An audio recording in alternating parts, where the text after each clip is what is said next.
Om Agyanatamarandasya Gananjana Salakaya Chakshmalatam Yena Tasmai Shri Gurave Namah Shri Chaitanya Manobhishtam Stapatam Yena Bhutale Swayam Rupa Gadamayam Dhanti Sombadantikam Vandeham Shri Guru Shri Yatapat Kamalam Shri Guru Vaishnavancha Shri Rupam Sagrajatam Sagana Raghunatam Vitam Tam Jijivam Sadvaitam Sadvutam Parijana Sahitam Krishna Chaitanya Devam Shri Radha Krishna Padam Sakana Lalita Shri Vishaditam Jam Hey Krishna Karna Sandhu Dina Bandhu Jagatpate Gopisha Gopikanta Radha Kanta Namostate Tapta Kancha Gaurange Radhe Vrindavaneshwari Vishabhanu Sudadevi Pranamani Hari Namarum Vishnu Padaya Krishna Prasthaya Bhutale Srimati Bhaktivedanta Swami Niti Namine Namaste Saraswati Devi Gauravani Pacharine Devashesha Shanyavari Shri Krishna Chaitanya Prabhu Nityananda Shri Advaita Gadadhar Hare Krishna Hare Krishna Krishna Krishna Hare Hare Hare Rama Hare Rama Rama Rama Hare Hare. I think today is also Bahulastami.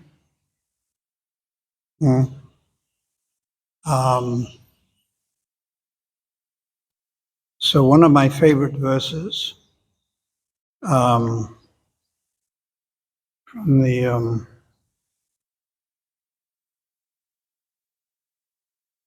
Srimad Bhagavatam, 10th canto.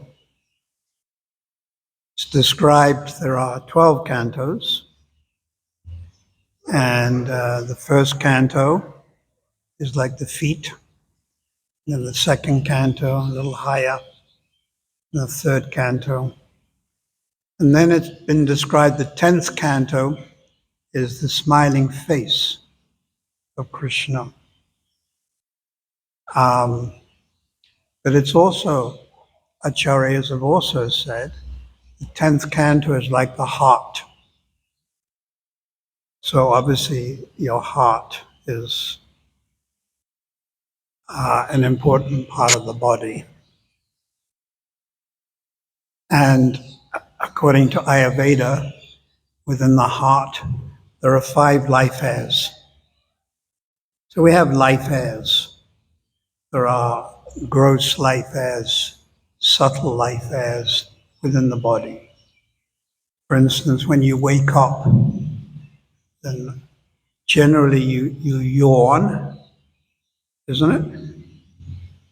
And you stretch the body. So that stretching puts the life hairs back into the, it reinvigorates the life hairs. Because if you're asleep, someone can come and touch you on the leg and you don't feel it. But when you're awake, you feel it. So that stretching of the body and that yawning, these are life hairs realigning themselves, if you like. So there are 5 life hairs in the 10th canto. So what does that mean? 5 chapters. So what are those 5 chapters? Chapter 29.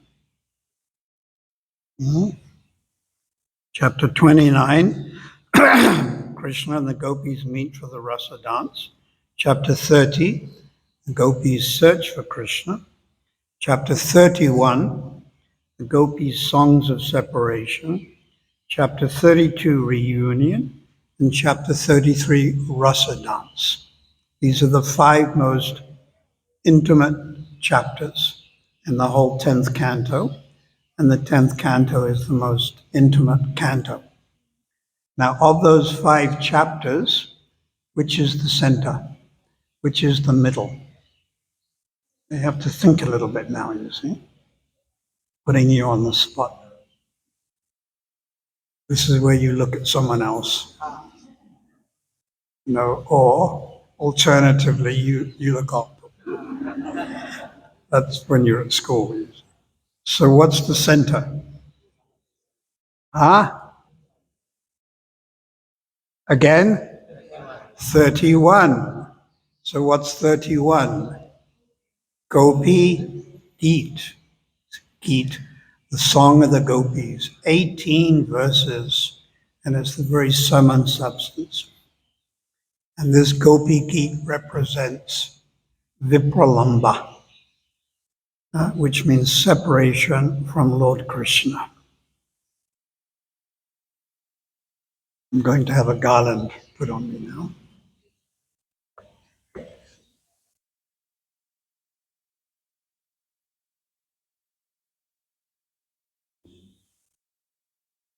And go.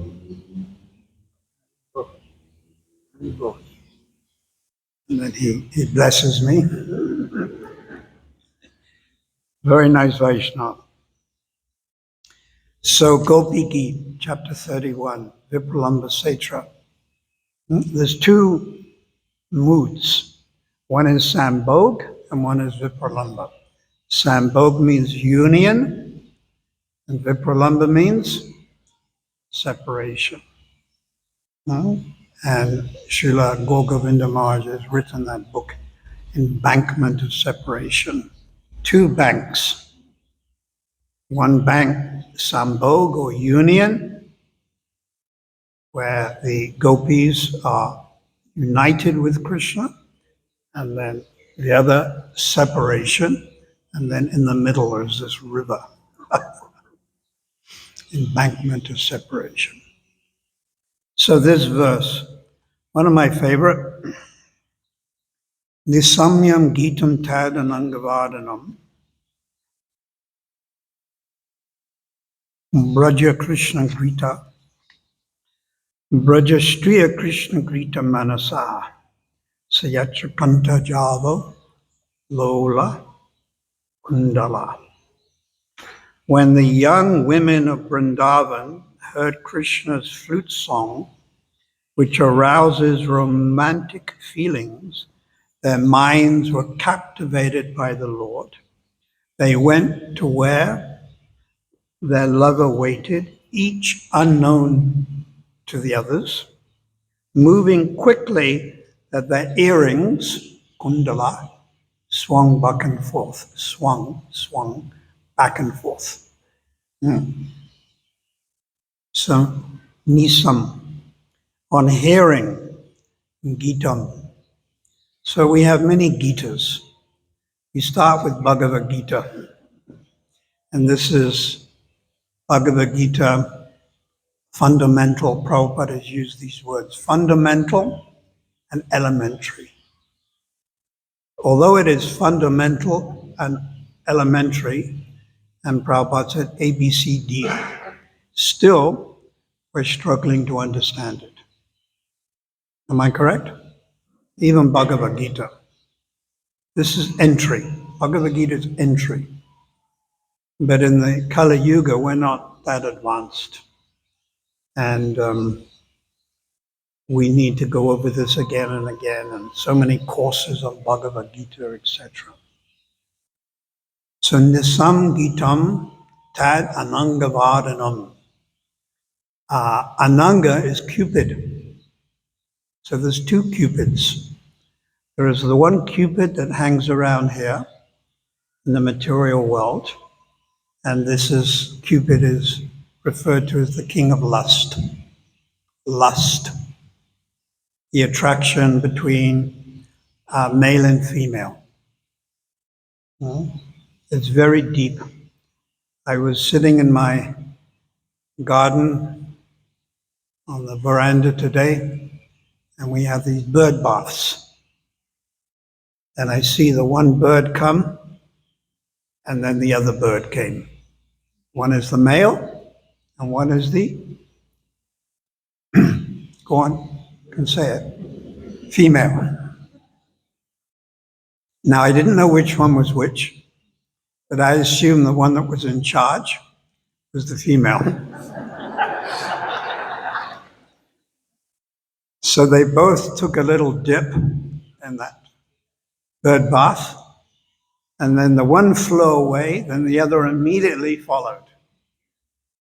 I assumed that was the male, because I would assume he was something they call henpecked, or in this case, bird-pecked. So there's the Cupid down here, and there's the Cupid up there. And the Cupid up there is Krishna. Nisamyam Gitam Tad Ananga. Ananga. My first disciple was called Ananga Manjari. And Ananga Manjari is a young gopi, the sister of Radharani.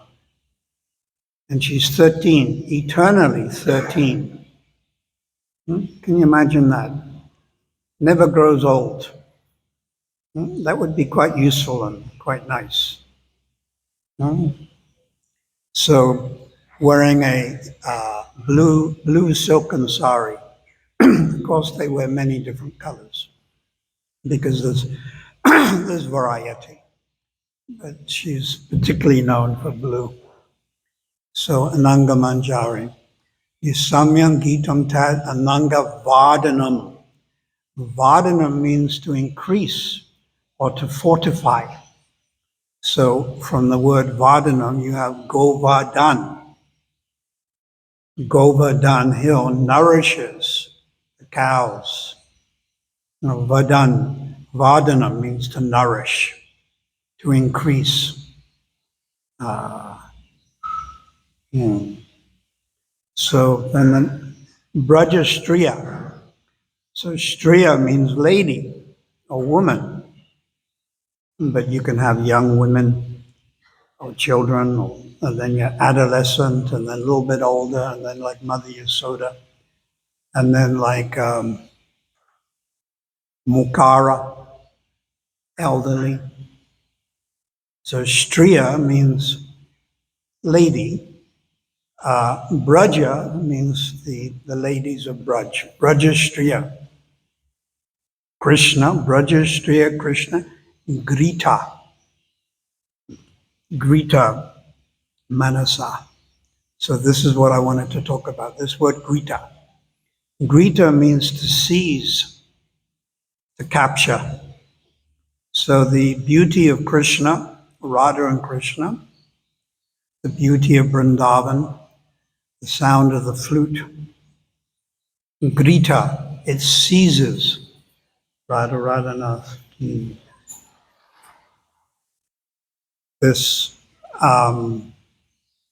These things seize the mind. Grita. Our mind is seized. So we see that. You were minding your own business, doing your nefarious activities some 10, 20, or 30 years ago, and somehow the Krishna seized you, isn't it? He captured you. Not like a terrorist, but not a bad type of terrorist, a good type of terrorist. And your mind was seized. It was seized. Gritaha. Gritaha manasa. Manasa, your mind was seized. Now materialists, their mind is seized, captivated, captured, exploited by material energy. So when the World Rugby comes on, They just got to turn it on. And they have to sit in front of the one-eyed guru. It was a guru, the telly box, the screen. And then for 90 minutes, is that correct? I wouldn't know about these things. For 90 minutes, they're in samadhi. Not even their finger moves. And they're staring, captivated. And then they feel emotions. South Africa, they score something or other, a conversion, I think it's called. And immediately the heartbeat goes up, pump, pump, pump, pump, pump, pump. And they're happy. And then, New Zealand, they score depression. Where's the pills? So all these emotions come. And then when the final whistle is blown, what do? Jump up and down in their two-story, in their two-bedroom security flat somewhere in Phoenix or Queensborough. They jump up and down, and they celebrate. So their minds, Grita, were seized, completely seized, but by material energy.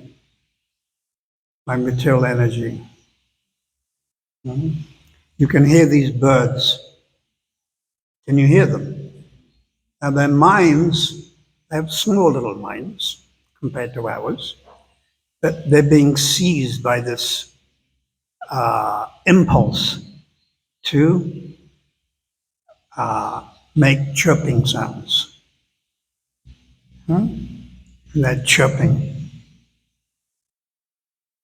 So Braja, Grita, Krishna, Grita, Manasa, one's mind is seized.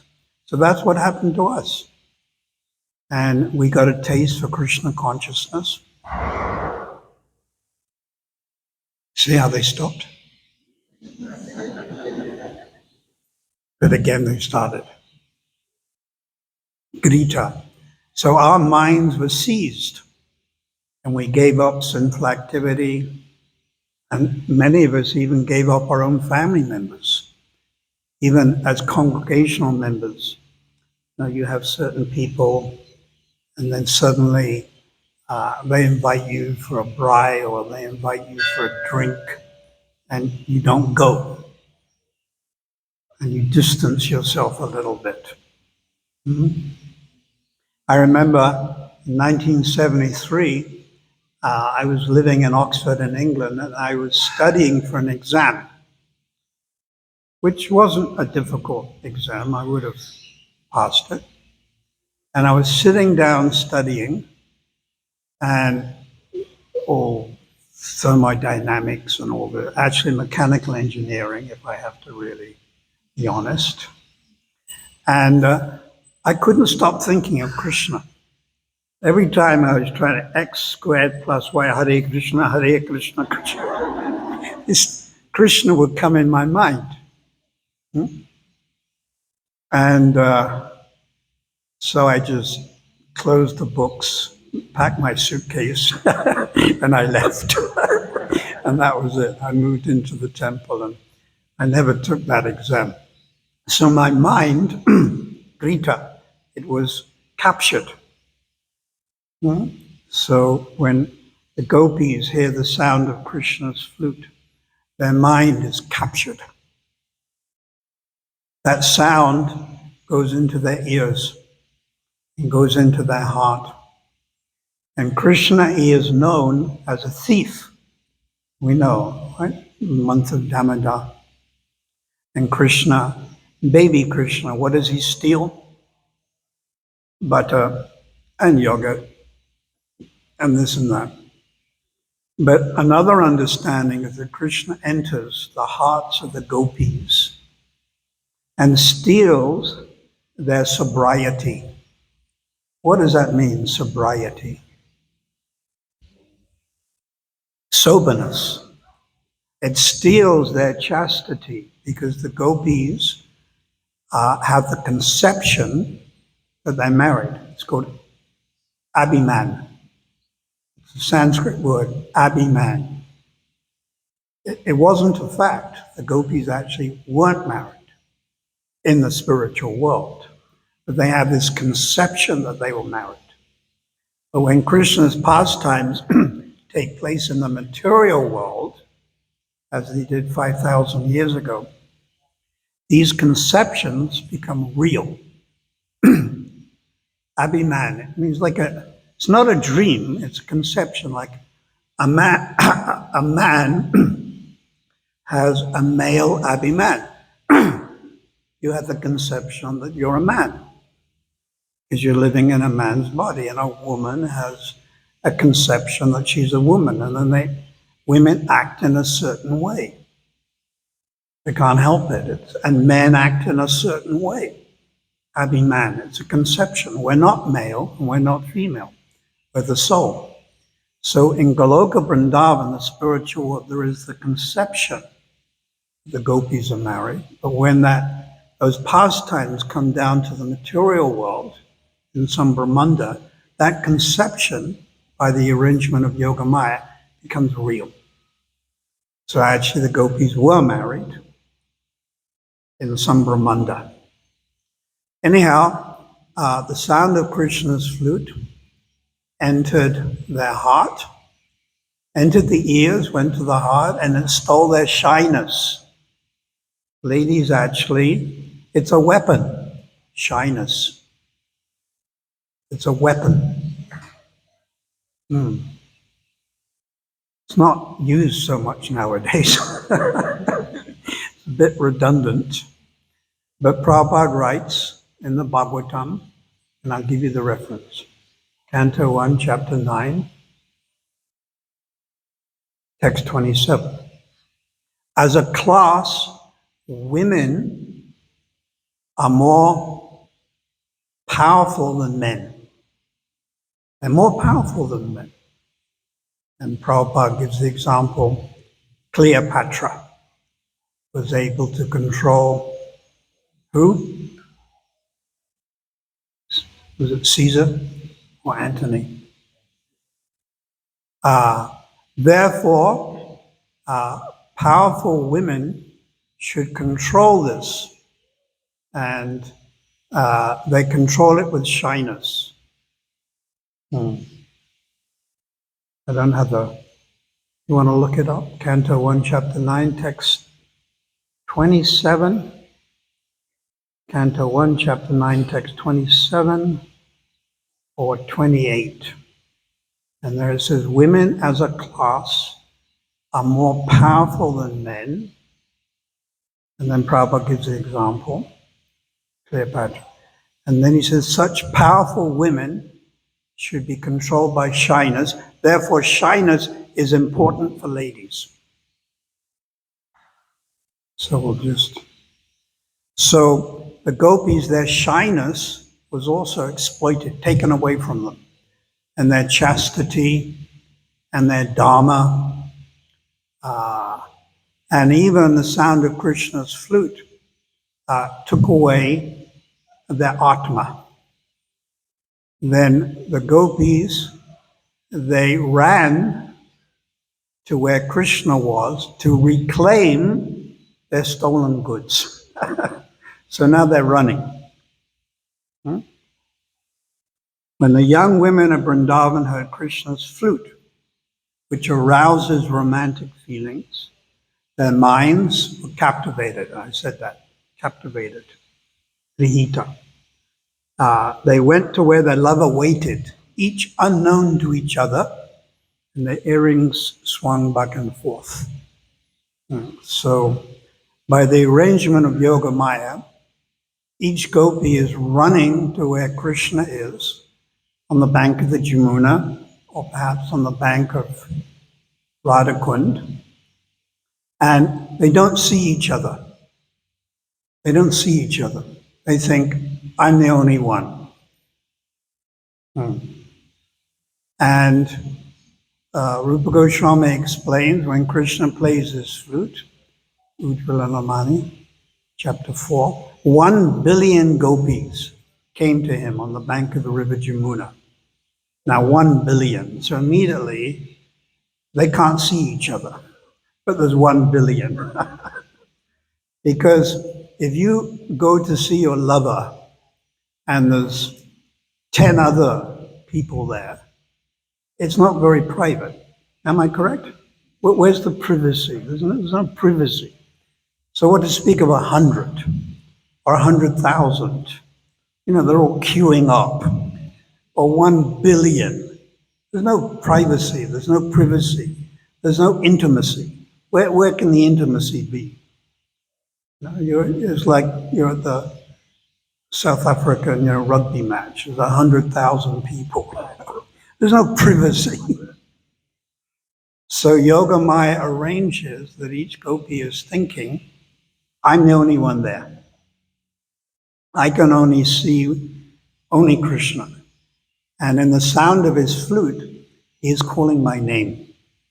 The sound of each gopi's name was in the flute. Did you find that reference?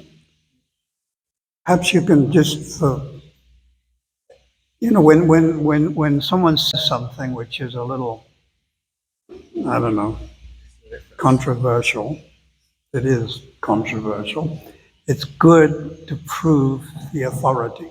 So we'll ask the presiding deity, besides Radharatnath, of the temple here, to speak. I just want the reference for you. Huh? I thought you want to read the reference. I want you to read it. I want you to face everyone with strong determination. You can look at the ladies and speak forth. The talk of Dr. Prabhupada. As far as the women are concerned, they are accepted as a power of inspiration for men. As such, women are more powerful than men. Got that? Women are more powerful than men. You got that? Haripriya? You got that? Women are more powerful than men. Mighty Julius Caesar was controlled by a Cleopatra. Julius Caesar, right. Such powerful women are controlled by shyness. Therefore, shyness is important for women. Once this control valve is loosened, women can create havoc in society by adultery. Adultery means production of unwanted children, known as Varna Sankara, to disturb the world. So the thank you, Haribo. So the shyness was Krishna took that shyness for the sound of his flute. And ordinarily they wouldn't be going out late at night in a forest. But their shyness was plundered. Gahita, it was exploited, it was taken away. And they ran to where Krishna was, unseen by each other. And then it mentions how their earrings were going back and forth, back and forth. But Vishwanath also mentions not just the earrings, their armlets. Valayam nipuranam kinkinam cha yusitam. Their ankle bells.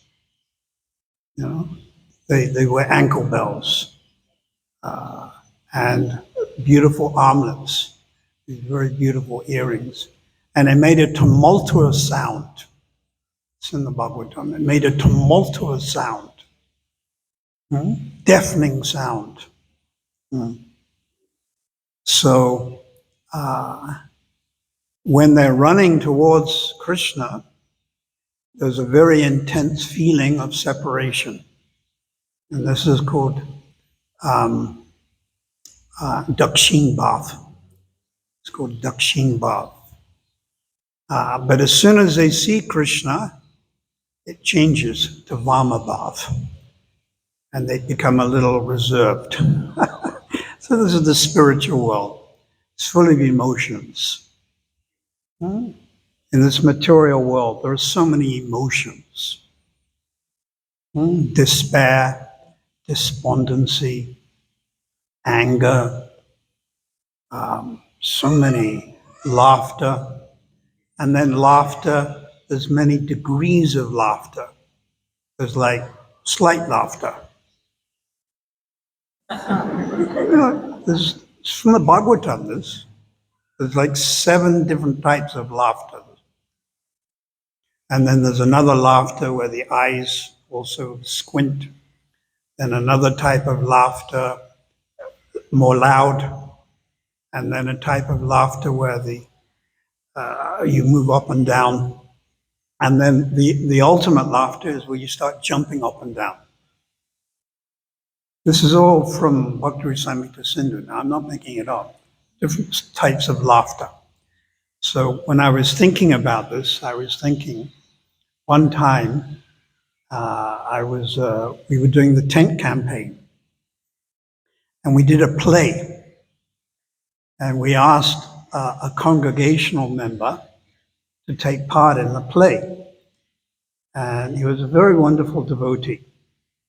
I've already said it's a he, but I can't give you any more. So, very nice devotee, very nice devotee. And he had to play someone who was a little, stupid. You may have heard that character, Mr. Bean. He had to play sort of someone a little bit like Mr. Bean. And that's Rowan Atkinson. He lives in Oxford. It's where I come from. Sometimes they see him out shopping and stuff like that. So this devotee played the part of someone who was a little slow. But the point was that he was a little slow anyway. And he played the part of being a little slow so well, I couldn't stop laughing. And I laughed so much, I got heartburn. If you laugh a lot, you get heartburn. I was laughing so much because he did it so well, because he was typecast. So laughter is an emotion, then anger, then fear, anticipation, so shyness. These are all there, they all come from the spiritual world. And they're all there in Adi Ras. And what's the word Adi Ras mean? The original Ras. And what is the original Ras? Adi. Shringara Ras, Madhurya Ras. The love of Radha and Krishna. That's Adi Ras, the original. And from that, everything else comes. That's Salya Ras, Mother Yasoda. Sakya Ras, cowherd boys. Dasya Ras, servant. Then Ayodhya Bhav, Vaikuntha Bhav, all of this comes. But the original is simply Adi Ras, or Shringara Ras, conjugal love. So Krishna plays his flute, Grihita, it seizes the minds of the gopis. And then they run to where Krishna is to reclaim, as Vishwanath says, their stolen goods. So these pastimes are going on, not just in the month of Kartik, but every day. Every day they're going on. And even in this material universe, not this Brahmanda, but in some other Brahmanda, these pastimes, Rasa Leela and Damodar pastimes, they're going on right now. Right now as you sit here. And we have to tune in. When you tune in and become more purified and more advanced, you can experience these things. They take place within the mind. You see them. So that is Prakat Leela, Aprakat Leela. Prakat Leela means here, And apricot means Goloka Vrindavan. So apricot lila manifests in your mind. Mm. And you can't do it with intelligence. You can't go, all right, I'm gonna really concentrate. I'm gonna get up at 1 a.m, if not earlier. I'm gonna take a cold shower, like a cold shower, and I'm gonna say my Gayatri and I'm gonna chant and something's gonna happen. It doesn't work like that. That's called using your intelligence. No, it comes by mercy. Simply by mercy. And mercy descends from above.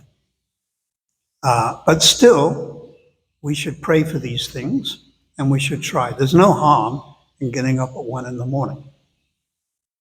There's no harm if your health allows to take a cold shower and chant good rounds. But that doesn't mean you're going to get some taste. But if you don't do it, you'll never get a taste. So you have to do it. What is the example Prabhupada gives? So-and-so, they were awarded a honors degree, and they didn't do any, they didn't study. Like Nelson Mandela was given so many awards, just because of who he is. So he didn't study. So if you think, all right, I'm not going to bother with UNISA, I'm not going to bother with the university and all that stuff. No. I'll just sit here in my room, turn the TV off, because it's finished now, rugby. Oh no, cricket's coming now. All right, I'll watch it now and again.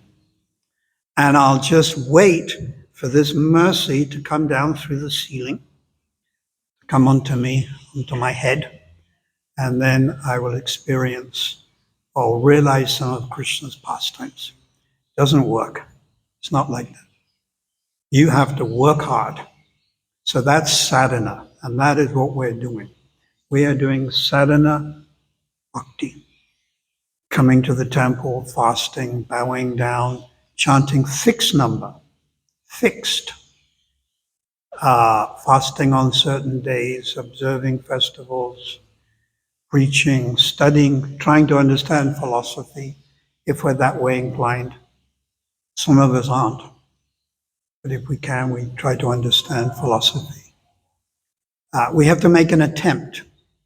We have to make an attempt.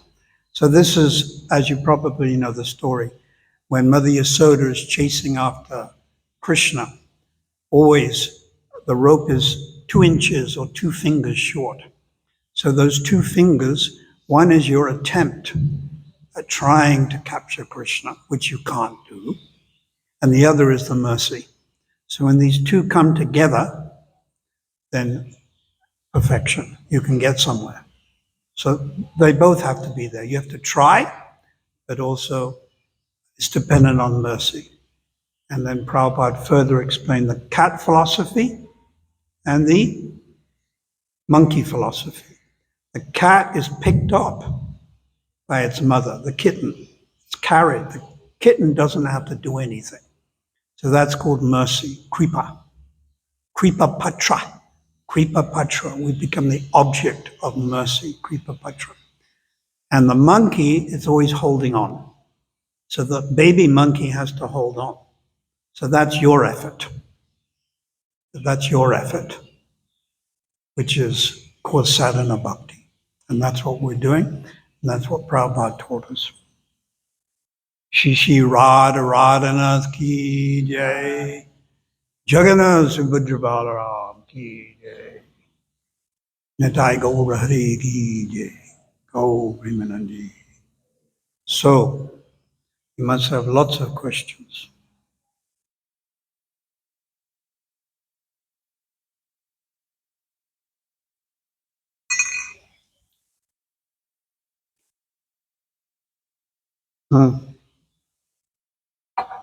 Yes.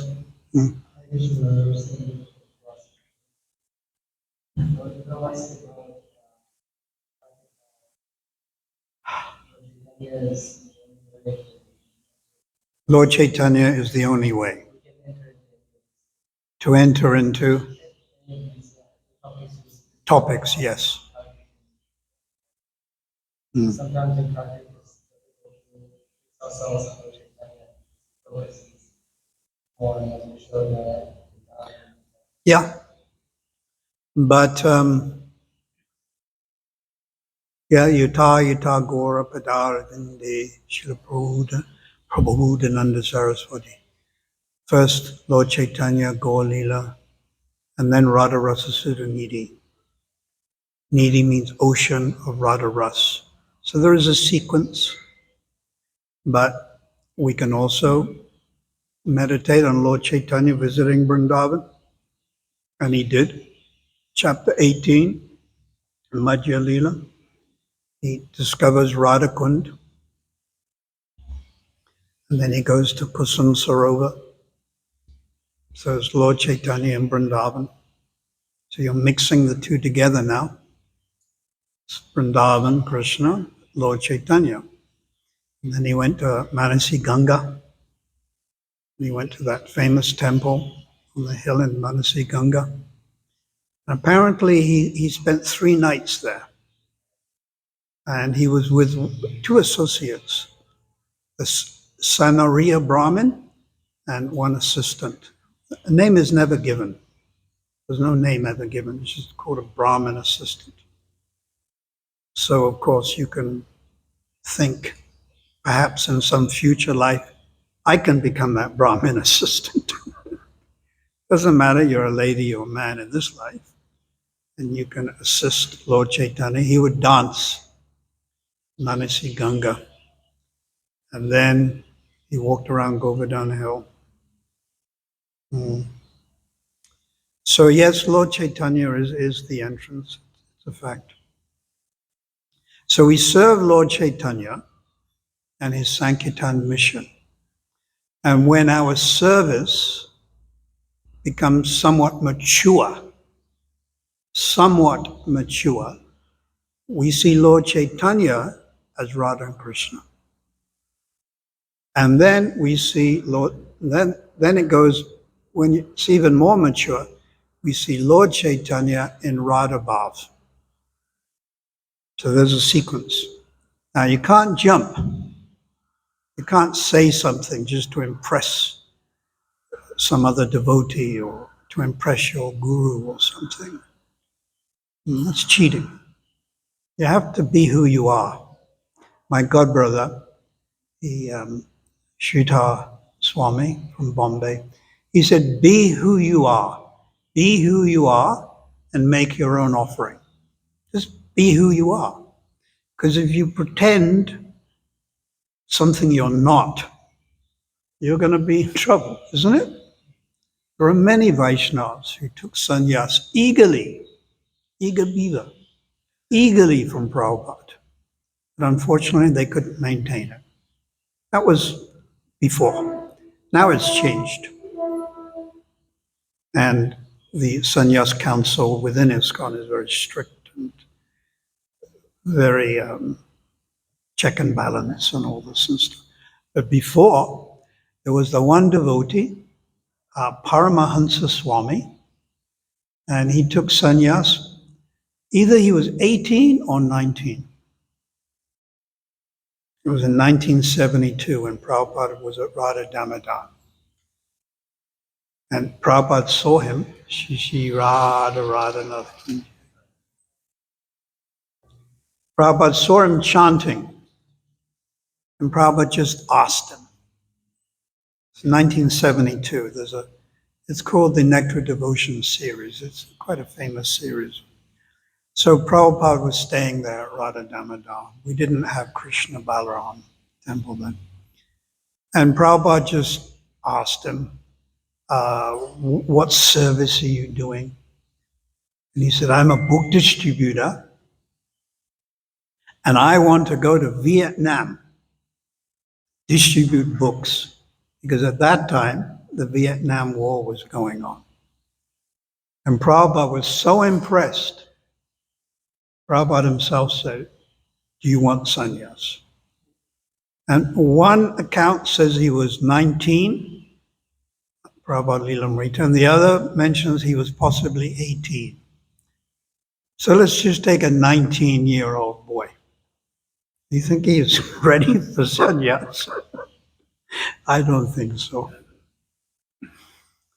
So Prabhupada, he was shaken. He was surprised. Prabhupada's asking me. So he said, I have to think about it. So 2-3 days later, he came to Prabhupada's secretary, it was Tamal Krishna Maharaj, or one of them. Yes, Tamal Krishna Maharaj, yes, because he himself took sannyas in Jaipur in 1972. And he said to Tamal Krishna Maharaj, Prabhupada offered me sannyas, and I want to take it. And they all laughed. Everyone laughed. You're having dreams. So somehow the Prabhupada got to hear, and Prabhupada said, no, I offered him to take sannyas. And he took sannyas, and his name was Paramahansa Swami. And I remember meeting him in 1973 in London. But unfortunately, his material desires got the better of him, and so he became a little bewildered, but still, he made tremendous advancement, and he helped Prabhupada, and he'll take birth in the spiritual world just for that little service. Anything else you'd like to ask?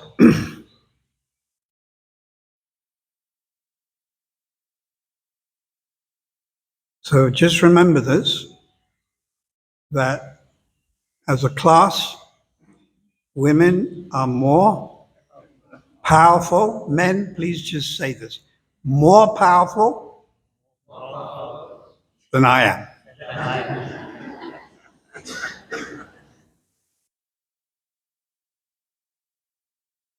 Don't forget it. Any other, you want to ask anything else?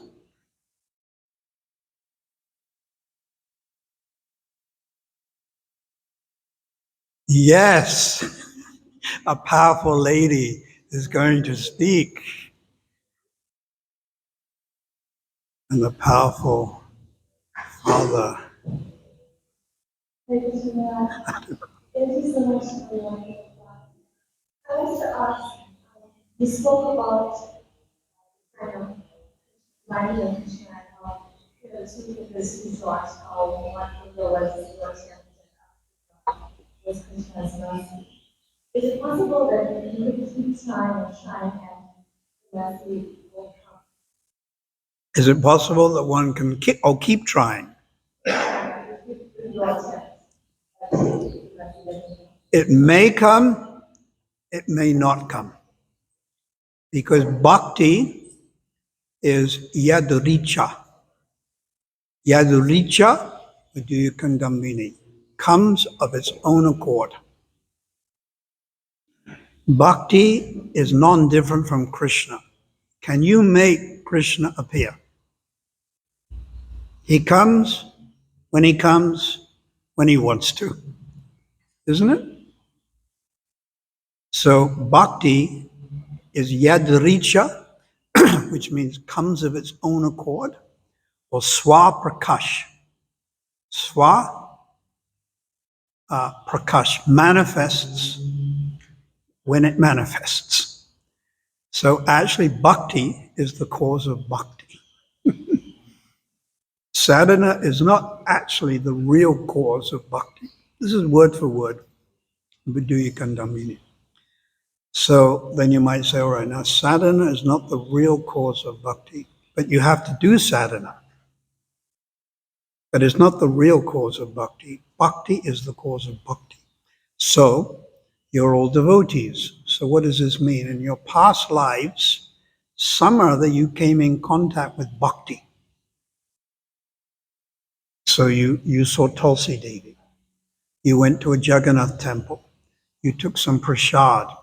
Maybe you heard some associate Vaishnav. So therefore, I have this theory, which is really my own theory, that you can't come in contact with bhakti if you live outside of India, at least 60 or 70 years ago. Would you agree? There's no Tulsi plants or deities in the West.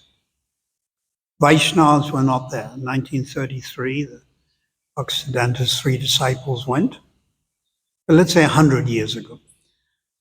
Where's the bhakti you come in contact? There is no bhakti. You have to go to India, Vrindavan, Jagannath.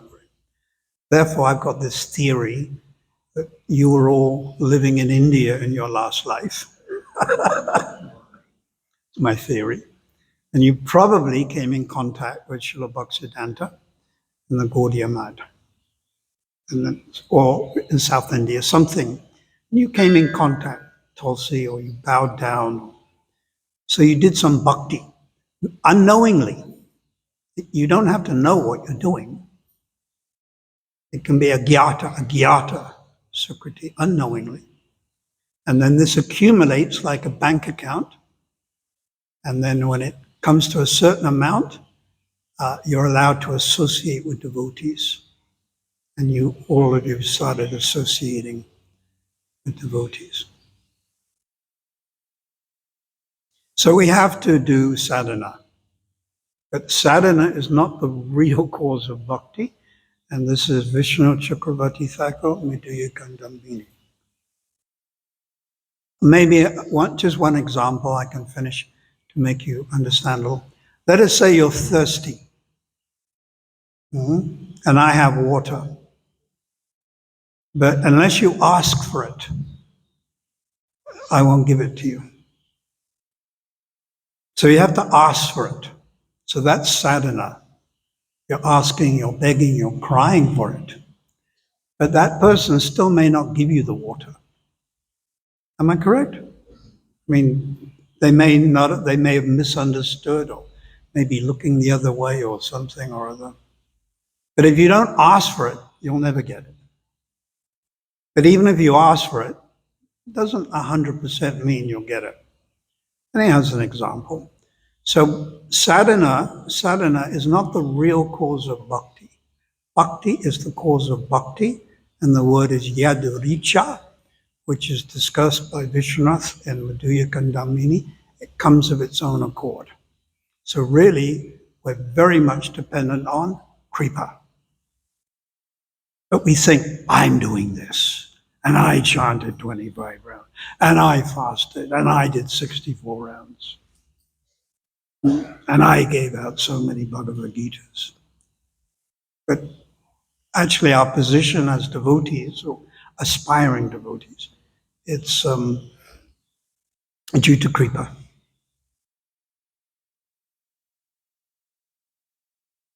But there's different types of kripa. So I'll just give you another example. All right. A hungry man comes to your house in Chatsworth and knocks on the door and says, I want food. Give me food. So you give them a 10 Rand note. I don't know, do they still have 10 Rand notes? Yeah. You give them some money and they go and buy. Then another man comes to your door, knocks on your door, because you're living now in